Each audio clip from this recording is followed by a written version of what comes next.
అందరికీ నమస్కారం అండి. First of all thank you so much. ఎందుకంటే first of its kind I think when we had an interaction with DAP urea manufacturers as well as dealers. So Andhra Pradesh ప్రభుత్వం తరఫున, మా civil supplies విభాగం తరఫున, మా లీగల్ మెట్రాలజీ విభాగం తరఫున ప్రత్యేకంగా మిమ్మల్ని అందరికీ కూడా ధన్యవాదాలు. కష్టపడి ఇంత దూరం ప్రయాణం చేసి వచ్చినందుకు మీ అందరికీ కూడా మనస్ఫూర్తిగా మరొకసారి ధన్యవాదాలు. రాష్ట్ర ప్రభుత్వం కొత్తగా ఏర్పడిన తర్వాత రైతుల పైన ప్రత్యేకంగా మనం దృష్టి సారించాలి, రైతుకి ఎక్కడ కూడా ఇబ్బంది కలగకూడదు. చేసే ప్రతి కార్యక్రమంలో కూడా రైతును దృష్టిలో పెట్టుకుని అండగా నిలబడాలి, ఒక భరోసా ఇవ్వాలనే ఆలోచనతో గౌరవ ముఖ్యమంత్రి గారు చంద్రబాబు నాయుడు గారు, అదేవిధంగా ఉప ముఖ్యమంత్రి గారు పవన్ కళ్యాణ్ గారు కూడా అనేక సందర్భాల్లో మేము పబ్లిక్లో కానివ్వండి లేదా మా అంతర్గత చర్చల్లో కానివ్వండి నిరంతరం రైతాంగం కోసం మేము ఈ ప్రభుత్వం అంకిత భావంతో పనిచేయాలనే ఆలోచనతో ముందుకెళ్తా ఉన్నాం. అందులో భాగంగా ఈరోజు పౌర సరఫరాల శాఖ ముఖ్య కార్యక్రమం ధాన్యం సేకరణ. సో రైతుకి గిట్టుబాటు ధర అందించాలి.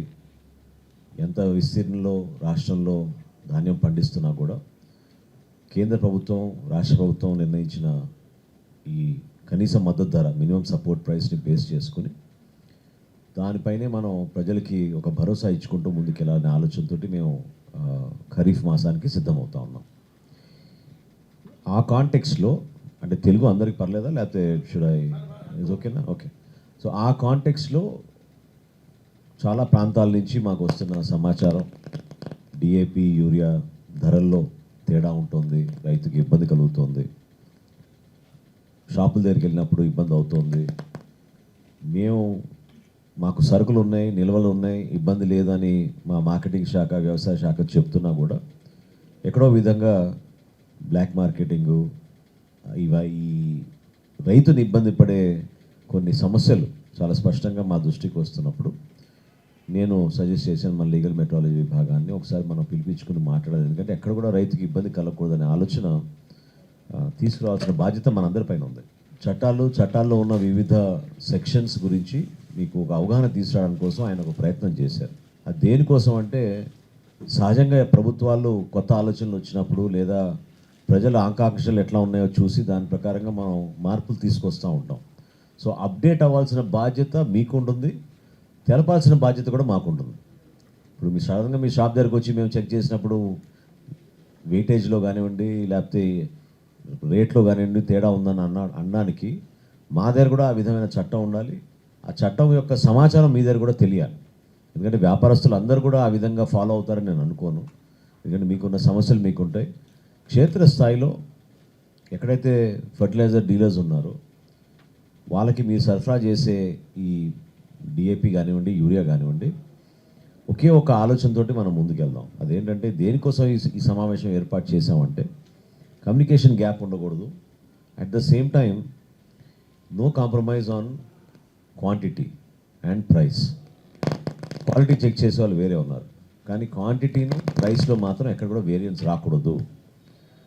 డిఏపి కానీ యూరియా కానీ రైతులు పాపం చాలా కష్టాల్లో వాళ్ళు ఎంత కష్టపడి వాళ్ళు పంట పండిస్తున్నారో మీ అందరికీ తెలుసు.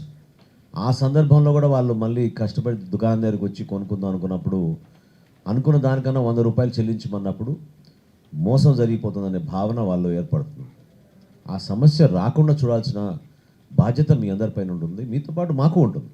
ఇప్పుడు మా లీగల్ మెట్రాలజీ విభాగం నుంచి మేము వివిధ జిల్లాల్లో ఇన్ని చోట్ల మేము చెక్ చేస్తే నేనే ఆశ్చర్యపోయాను. 233 కేసులు బుక్ చేశారు, 233 కేసెస్ మన రాష్ట్రంలో. సరే వివిధ కంపెనీలు మీకున్న ఇబ్బందులు మరి అది ఏం జరిగిందో between you and the dealers communication కానివ్వండి లేకపోతే ట్రాన్స్పోర్టేషన్ కానివ్వండి సమస్య అనేది సమస్య గుర్తించాం కాబట్టి అదేదో మిమ్మల్ని పెనలైజ్ చేస్తే మాకేదో ఇక్కడ సంతోషకరంగా ఉంటామని కాదు. మీలో ఆ చైతన్యం తీసుకురావాలి, మీకు కూడా తెలియాలి మన బాధ్యత ఏంటనేది. ఎందుకంటే రైతు పాపం 100 గ్రాములైనా కిలో అయినా తేడా ఉన్నప్పుడు తేడా ఉందని అనుకుంటారు తప్ప పర్లేదు సహజమని అనుకోరు. ఇందాక నాకు రామ్ కుమార్ గారు ఎక్స్ప్లెయిన్ చేస్తున్నారు, ట్రాన్స్పోర్టేషన్లో 1 or 2 కిలోస్ ఒక్కొక్క బ్యాగ్లో తగ్గిపోతే వెయిటేజ్ అనేది మనం చేసి అందించాలి రైతుకి. వేయింగ్ ఇన్స్ట్రుమెంట్ లేకుండా మనం వచ్చిన బ్యాగ్ని యాజ్ ఇట్ ఈస్గా మనం ఈ బ్యాగ్ తీసుకెళ్ళమన్నప్పుడు మొన్న పత్రికల్లో కూడా చూసాం మనం. రవాణా ఖర్చులు కూడా రైతులపైనే మనం భారం పెట్టి వాళ్ళని ఇబ్బంది పెడుతున్నాం. ఆ సందర్భంలో మనం అందరం కూడా గుర్తించుకోవాల్సింది ఏంటంటే ప్రభుత్వం నుంచి మేము ఎల్లవేళలా అందుబాటులో ఉంటాం. మీకు ఇబ్బందులు ఏమైనా ఉంటే ఆ ఇబ్బందుల గురించి మీరు ప్రస్తావించండి. అంటే ఇది నా ఓపెనింగ్ రిమార్క్స్ కాబట్టి will give you some time to share your opinions and thoughts. మీకు ఏమైనా ప్రాబ్లమ్స్ ఉంటే చెప్పండి. మేము ప్రభుత్వం నుంచి మేము ఏం చేయాలో, మా డిపార్ట్మెంట్ నుంచి ఏం చేయాలో తప్పకుండా మేము స్పందిస్తాం. కానీ దయచేసి రాష్ట్రంలో ఎక్కడా కూడా ఏ ప్రాంతంలో కూడా రైతుని ఇబ్బంది పెట్టే విధంగా డిఏపి కానీ యూరియా కానీ కొలతలో తేడా ఉండకూడదు, రేట్లో కూడా తేడా ఉండకూడదు. నిర్దేశించిన మేరకు ఎంఆర్పి ప్రైస్ ప్రకారంగానే ఆ కొనుగోలు జరగాలి, ఆ విక్రయం జరగాలి. అందులో మాత్రం ఎక్కడ పొరపాటు జరగకుండా చూసుకోవాల్సిన బాధ్యత మీ అందరిపైన ఉంది. ఎందుకంటే కంపెనీలు సహజంగా వాళ్ళు మీరు చేసే మ్యానుఫ్యాక్చరింగ్కి మీకు ఆ బాధ్యతలు లేకపోవచ్చు అనుకోవచ్చు క్షేత్రస్థాయిలో. కానీ ఆఫ్టర్ ఆల్ దే ఆర్ ఎవరైతే రీటైల్ అమ్ముతున్నారో వాళ్ళు they are your dealers. So ఆ డీలర్స్తో మీ ఇంటరాక్షన్లో కానివ్వండి, లేకపోతే మీరు ఇచ్చే కమ్యూనికేషన్లో కానివ్వండి, పదే పదే ఈ విషయాలు తీసుకురావాలి. ఎందుకంటే రాబోయే రోజుల్లో డెఫినెట్గా మేము కూడా మా సిబ్బందిని పెంచుకుంటాం. సిబ్బందిని పెంచుకుని మేము క్షేత్రస్థాయిలో పర్యటిస్తున్నప్పుడు ఆ బిజినెస్ ఎస్టాబ్లిష్మెంట్స్ని ఇబ్బంది పెట్టకూడదని మా భావన ఉన్నా కూడా వినియోగదారుల తరఫున మేము నిలబడాల్సిన అవసరం ఖచ్చితంగా మా పైన ఉంటుంది. It's our duty. Consumer affairs at the same time legal metrology they have an act, they have a rule to establish and make sure that this happens at the ground level. అది enforcement అనేది మా బాధ్యత. ఆ ఎన్ఫోర్స్మెంట్లో భాగంగా దయచేసి మీరు ఏవైతే వివిధ చట్టాల గురించి మీకు అవగాహన వచ్చేటట్టు ప్రయత్నం చేశారో వాటి గురించి మీరు తెలుసుకోండి. ఎక్కడ కూడా పొరపాటు జరగకుండా మీరు సహకరించండి. మేము గవర్నమెంట్ తరఫు నుంచి రైతుకు మాత్రం ఆ భరోసా 100% ఇవ్వాల్సిన అవసరం ఉంది. చాలా చోట్ల రౌండ్ ఫిగర్లు చేసేస్తున్నారు. 1350కి అమ్మాల్సింది 1450, కొన్ని చోట్ల 1500, 265 అమ్మాల్సింది 300 రూపాయలకి అమ్మేస్తున్నారు.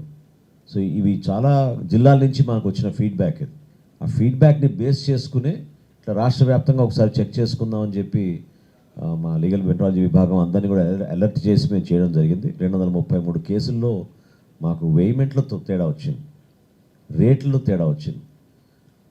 సో పెద్ద పెద్ద కంపెనీస్ ఉన్నాయి, ఎంతో అనుభవం ఉన్న వాళ్ళు, మీరు అందరూ 60 సంవత్సరాలు 50 సంవత్సరాల నుంచి మీరు మార్కెట్లో ఉన్నారు. దయచేసి ఆ పొరపాట్లు జరగకుండా రైతాంగానికి మీరు కూడా సహకరించే విధంగా మీ డీలర్స్ ద్వారా, మీ వ్యవస్థ ద్వారా ఆ పొరపాటు ఇంకోసారి జరగకుండా చూసుకోవాల్సిన బాధ్యత మీ అందరిపైన ఉందని రాష్ట్ర ప్రభుత్వం తరఫున మిమ్మల్ని అందకుండా కోరుతున్నాను.